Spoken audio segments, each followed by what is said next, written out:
जय सद्गुरुदेव, जय पदशरणम।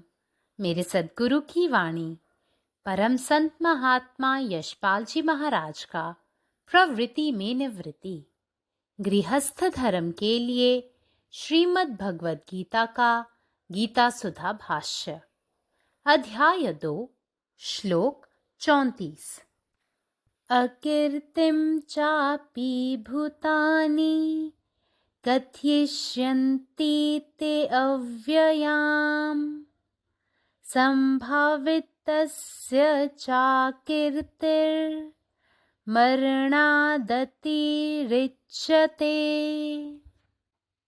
इसीलिए मैं कहता हूँ कि यदि तुम स्वधर्म को छोड़ दोगे तो पापों में फंस जाओगे और तुम्हारी अपकीर्ति कल्पांत तक भी नष्ट न हो सकेगी। ज्ञानियों को तभी तक जीवित रहना चाहिए जब तक उन्हें अपयश का कलंक न लगे। भीष्म, द्रोणाचार्य, शल्य, विराट, द्रुपद, सात्यकी तथा धृष्टद्युम्न आदि महारथी गण जो तुम्हारी बहुत प्रतिष्ठा करते आए हैं, तुम्हें बड़ा भारी शूरवीर महान योद्धा मानते हैं। युद्ध का त्याग करने से तुम उनकी दृष्टि में गिर जाओगे और वे तुम्हें कायर समझने लगेंगे। वे महारथी लोग यह नहीं समझेंगे कि अर्जुन अपने स्वजन समुदाय पर दया करके या युद्ध को पाप समझकर उसका परित्याग कर रहे हैं। वे तो यही समझेंगे कि अर्जुन भयभीत होकर अपने प्राण बचाने के लिए युद्ध का त्याग कर रहे हैं। यदि इतने पर भी अनेक प्रकार के संकट सहकर तुम किसी तरह यहां से निकल जाओगे, तो फिर उसके बाद तुम्हारा जीवित रहना भी मर जाने से कहीं बढ़कर खराब होगा। People too will recount your everlasting dishonor, and to one who has honored dishonor is even worse than death. The characteristic of the ordinary man is to preserve life somehow, but different is the way of the hero. He knows well to safeguard life as well as sacrifice it for a great cause.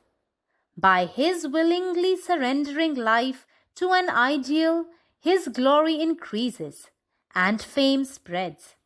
But it is extremely bad for a hero to cling to life after losing honor and fame. Lord Krishna brings forth the above argument to persuade Arjuna to give up his hesitation in fighting the great and righteous war. Om. నా సద్గురు సందేశము గీతాసుధ పరసత్ మహాత్మా శ్రీ యశ్పాల్జీ మహారాజ్ వారిచే ప్రతిపాదించబడిన ప్రవృత్తుల నివృత్తి గృహస్థ మార్గంలో గీతాభ్యాసము అధ్యాయం 2 శ్లోకం 34. అందువలన నేను నీకు చెప్పేది ఏమిటంటే, నీవు గాని స్వధర్మాన్ని విడిచిపెట్టినట్టయితే పాపంచే బంధించబడతావు. నీ అపకీర్తి కల్పాంత వరకు కూడా నశించదు. జ్ఞానులు వారికి అపకీర్తి అనే కళంకము కలగనంత వరకే జీవించాలి. భీష్ముడు, ద్రోణాచార్యుడు, శల్యుడు, విరాటుడు, ద్రుపదుడు, సాత్వికి, ఇంకా దుష్టద్యుమ్నుడు మొదలగు మహారథులు ఎవరైతే నిన్ను ఎంతగానో కీర్తిస్తూ వస్తున్నారో, నిన్ను గొప్ప శూరవీరునిగాను గొప్ప యోధునిగాను భావిస్తూ ఉన్నారో, వారందరి దృష్టిలో నీవు యుద్ధాన్ని త్యజించినట్లయితే చులకనైపోతావు. వారు నిన్ను పిరికివానిగా తలుస్తారు. ఆ మహారథులందరూ అర్జునుడు తన స్వజన సముదాయంపై జాలిపడి లేదా యుద్ధాన్ని పాపమని భావించి గాని యుద్ధాన్ని విడినాడుతున్నాడని భావించరు. అర్జునుడు భయభ్రాంతుడై తన ప్రాణాలను రక్షించుకుంటూ యుద్ధాన్ని విడిచిపెట్టుతున్నాడని అనుకుంటారు. ఇంత చెప్పినా కూడా ఆ కష్టనష్టాలను ఓర్చుకుంటూ సిద్ధపడి యుద్ధరంగం నుండి మరలిపోయినట్లయితే తర్వాత నీవు జీవించి ఉండుట మరణించట కన్నా కూడా అతి నీచంగా ఉంటుంది. పరమాత్మ నీవే ఉన్నావు, నీ ఇష్టమే నెరవేరాలి. జై సద్గురుదేవ్, జై పదశరణం. जय गुरुदेव, जय पदशरणम. म्हणूनच मी म्हणतो की जर तू तुझा धर्म सोडला तर तू पापामध्येच अडकशील आणि तुझी बदनामी चक्राच्या शेवटापर्यंत दूर होणार नाही. ज्ञानी लोकांनी फक्त तोपर्यंत जगावे जोपर्यंत ते बदनामीनी आणि अपयशाने कलंकित होत नाहीत. भीष्म, द्रोणाचार्य, शल्य, विराट, द्रुपद, सात्यकी आणि दृष्टद्युम्न आणि इतर महान योद्धे जे तुझी खूप प्रशंसा करीत आहेत ते तुला एक महान शूरयोद्धा मानतात. जर तू युद्ध सोडले तर तू त्यांच्याच नजरेत पडशील आणि ते तुला भित्रा म्हणून बोलू लागतील. त्या महान योद्ध्यांना हे समजणार नाही की अर्जुन आपल्या नातेवाईकांबद्दल दया दाखवून किंवा ते पाप मानून युद्ध सोडत आहे. त्यांना फक्त असेच वाटेल की अर्जुन आपला जीव वाचवण्यासाठीच भीतीपोटी हे युद्ध सोडत आहे. जर हे सर्व केल्यानंतरही अनेक अडचणींना तोंड देऊन तू येथून कसा तरी बाहेर पडण्यात यशस्वी झालाच तर त्यानंतर तुझे जगणे देखील മൃത്യുപേക്ഷ വൈറ്റ് അസേൽ. ജയ് ഗുരുദേവ്. സദ്ഗുരുവിൻ്റെ സന്ദേശം. അദ്ധ്യായം 2, ശ്ലോകം 34. അർജുന, നിങ്ങൾ നിങ്ങളുടെ സ്വാർത്ഥത ഉപേക്ഷിച്ചില്ലെങ്കിൽ നിങ്ങൾ പാപങ്ങളിൽ കുടുങ്ങിപ്പോകുമെന്നും ലോകാവസാനം വരെ നിങ്ങളുടെ ദുഷ്പേര് നശിക്കില്ലെന്നും ഓർക്കുക.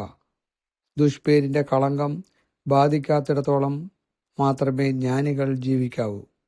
ഭീഷ്മർ, ദ്രോണാചാര്യർ, ശല്യൻ, വിരാട്, ദ്രുപദൻ, സാത്യകി, ദൃഷ്ടദ്യുമ്നൻ തുടങ്ങിയ മഹാന്മാരായ യോദ്ധാക്കൾ നിങ്ങളെ ഒരു മഹാനായ യോദ്ധാവായി കണക്കാക്കുന്നു. യുദ്ധം ഉപേക്ഷിച്ചാൽ നിങ്ങൾ അവരുടെ കണ്ണിൽപ്പെടും. അവർ നിങ്ങളെ ഒരു ഭീരുവായി കണക്കാക്കാൻ തുടങ്ങും.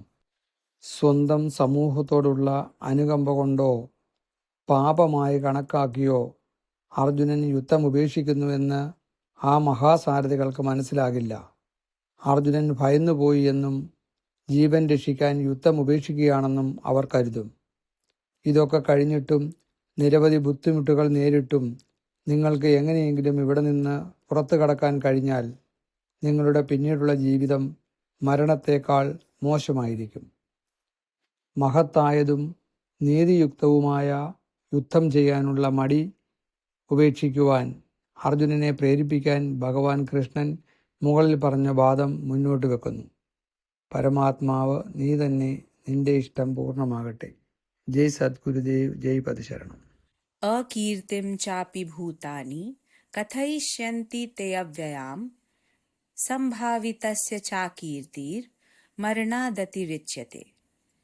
तैं हम अहाँ से कहै छी जे जँ अहाँ अपन स्वधर्म त्याग देब तब पाप में फँसि जायब आ अहाँक अपकीर्ति कल्पांत धरि सेहो नहि नष्ट हैत. ज्ञानी सबके सेहो तखने धरि जीवित रहबाक चाही जखन धरि हुनका सब पर अपजस के कलंक नहीं लागल हुए. भीष्म, द्रोणाचार्य, शल्य, विराट, द्रुपद, सात्यकी आ धृष्टद्युम्न आदि महारथी सब जे अहाँ के सदिखन प्रतिष्ठा दैत रहला, जे अहाँ के महान शूरवीर अप्रतिम योद्धा मानैत रहला, युद्ध के त्याग देलासँ अहाँ हुनकर सभक नजरि में खसि पड़ब आ ओ सब अहाँ के कायर बूझऽ लगतथि. ओ महारथी सब ई नहि बुझतथि जे अर्जुन अपन स्वजन समुदाय पर दया करैत छथि वा युद्ध के पाप बुझि कऽ त्याग रहल छथि. ओ सब ई मानि लेथिन जे अर्जुन डरा कऽ अपन प्राण बचाबऽ लेल युद्ध छोड़ि देने छथि. आ जँ एतबो पर कैक रंग के संकट सहैत अहाँ कोनो तरह एतऽसँ बचि कऽ निकलि गेलहुँ तऽ ओकर बाद अहाँक जीवित रहनाइ सेहो मरलासँ खराब बूझल जायत. अखिल भारतीय संत मत सत्संग, पंजीकृत दिल्ली, मुख्यालय B20 CC colony, Rana Pratap Bagh के सामने, दिल्ली. सत्संग आश्रम संत यशरूप तपोभूमि परिसर, अनंगपुर, जिला फरीदाबाद, हरियाणा.